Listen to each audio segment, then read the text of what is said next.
Morning, everyone. Wow, it's great to have such a full house today, and there are, at least I can count, 1, 2, 3, 4, 5, 6, 7, 8, 9, I can count 10 chairs over here, so hopefully there's no reason for anyone to have to stand unless they want to stand. Okay, well today I'm going to start with a quote, and the quote goes like this. I have found that one of the dangers of spending so much time in the church is that it begins to make sense. That's a quote by a Methodist bishop named William Willimon. And he goes on to say that throughout his ministry, he's discovered that things that he would accept and understand in the church are things that he would be put off by if he were, I guess we would call it, in the world, or not a part of the church. And so that's our focus for the next 4 weeks, including today. We are going to be talking about the beautiful, yet sometimes challenging words of Jesus in what is called the Sermon on the Mount, of which the Beatitudes that we read in the Gospel this morning are the beginning. And what we find is that people who are a part of the church may be accustomed to those words, but those who are not a part of the church may find that they make no sense, that indeed they are foolishness. And the fact of the matter is that we who are a part of the church may actually struggle with what Jesus has to say in the Sermon on the Mount. That's why a theologian named Soren Kierkegaard once said that Christianity is a fast run into the absurd. And, of course, Dr. Ullman says that we have to remind ourselves that what we read in the Bible often sounds very absurd. Here's what he means, and I'll quote him. Blessed are the meek. Thou shalt not kill. Love your enemies.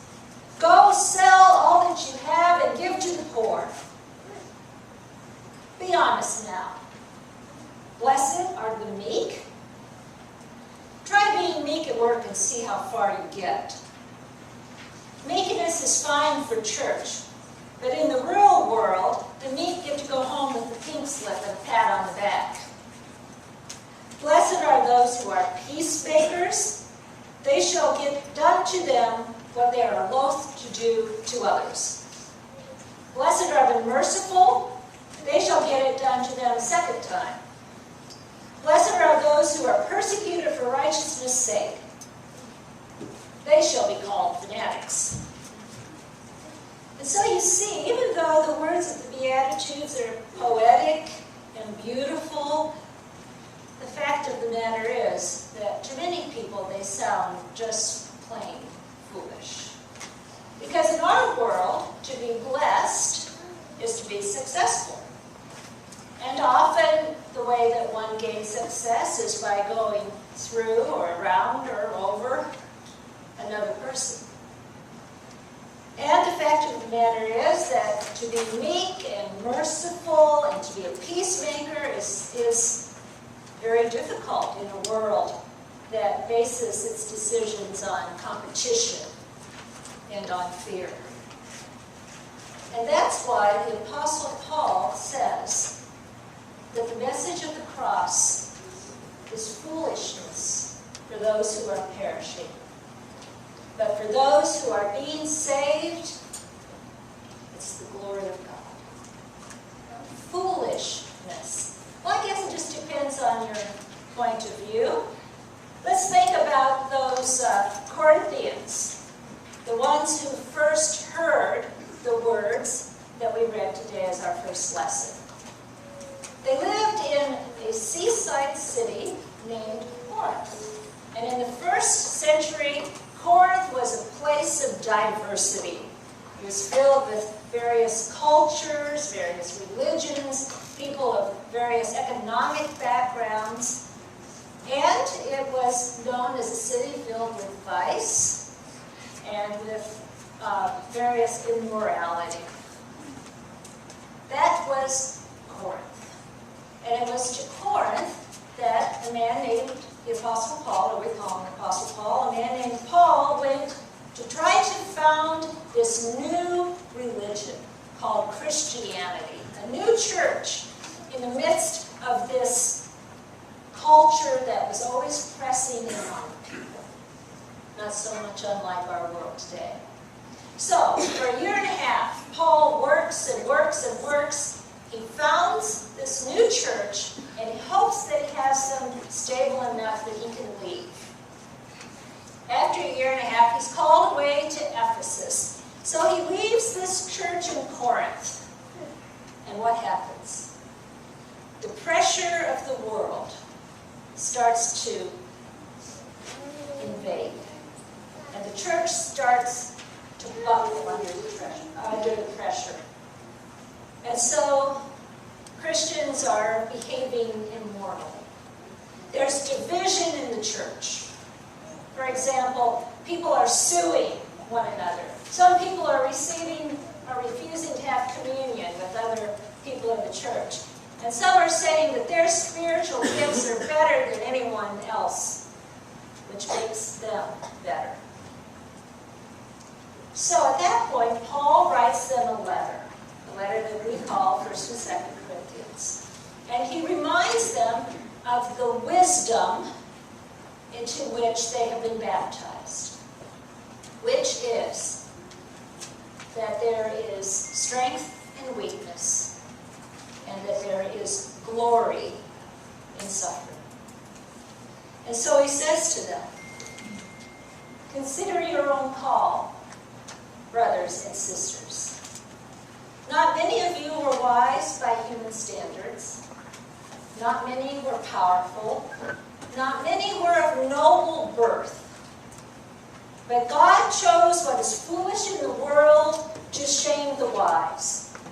God chose what is weak in the world to shame the strong.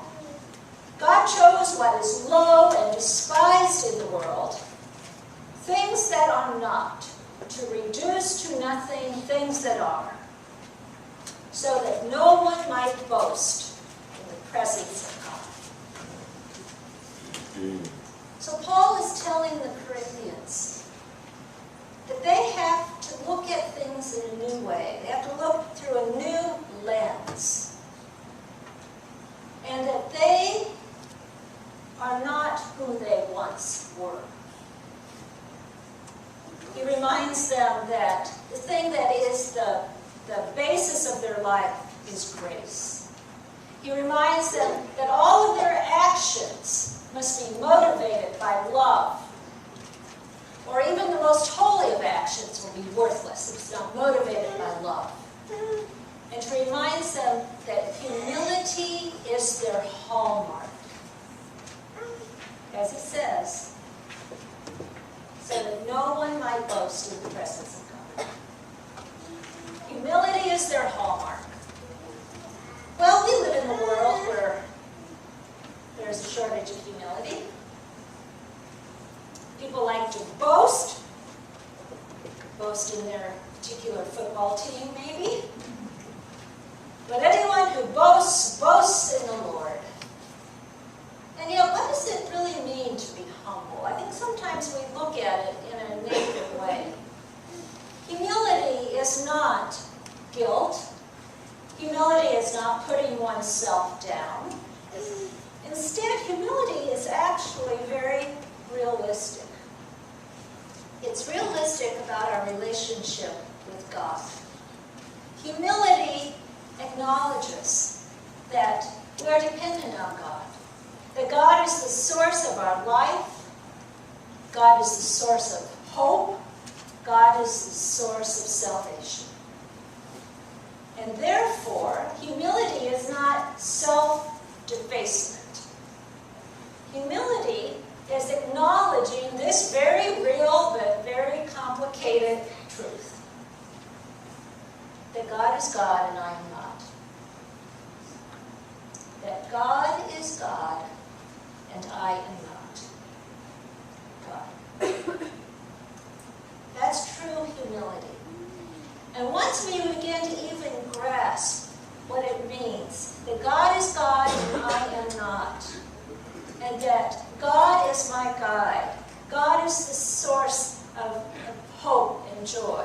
As soon as we grasp that, then we can begin to live out what we read that we call the Beatitudes. Blessed are. And the Beatitudes basically have three principles. Simplicity, compassion, and hopefulness. Simplicity. I don't mean living simply, although that's not a bad idea. I mean simplicity of thought. In other words, we have this habit, I think particularly in our type of culture, of overthinking things, I would call it. Simplicity of thought is to take Jesus at his word, to not sort of twist the scripture around so it means what we want it to mean. Simplicity of thought is to say, if Jesus says, love your enemies and pray for those who persecute you, then it's probably a good thing to do, even though it's pretty difficult. So, simplicity. The second one is hopefulness. Hopefulness is just the opposite of cynicism. Cynicism says, well, that's just the way it is and get used to it. Hopefulness says, this is the way it is. And by the power of God, transformation is possible. And the third one is compassion. Compassion isn't pity. Compassion is not sympathy.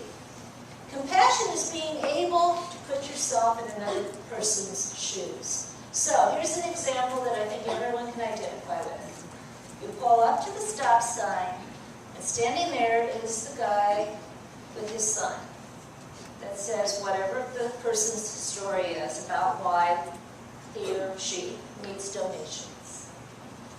Compassion is to look at that person and say, what would it be like to be in his shoes?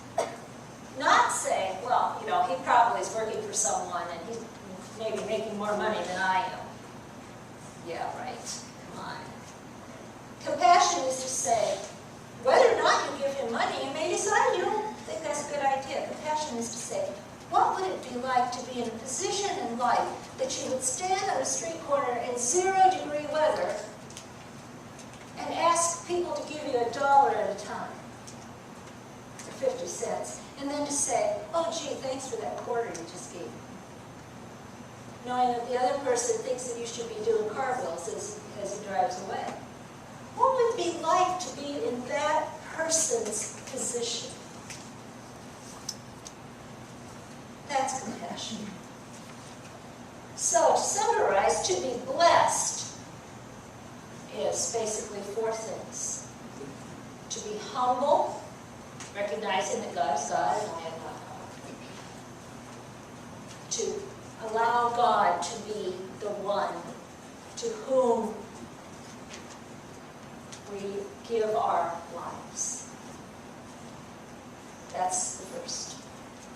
The second is, the next 3 are, in all that we do, to act with simplicity in terms of following what Jesus has to teach us, to act with compassion, and to show hopefulness. That sounds good, doesn't it? Sounds good, right? Yeah. Well, it does, but the problem is, by the standards of the world of what's great and what works and what will get you ahead in life, it sounds pretty darn foolish.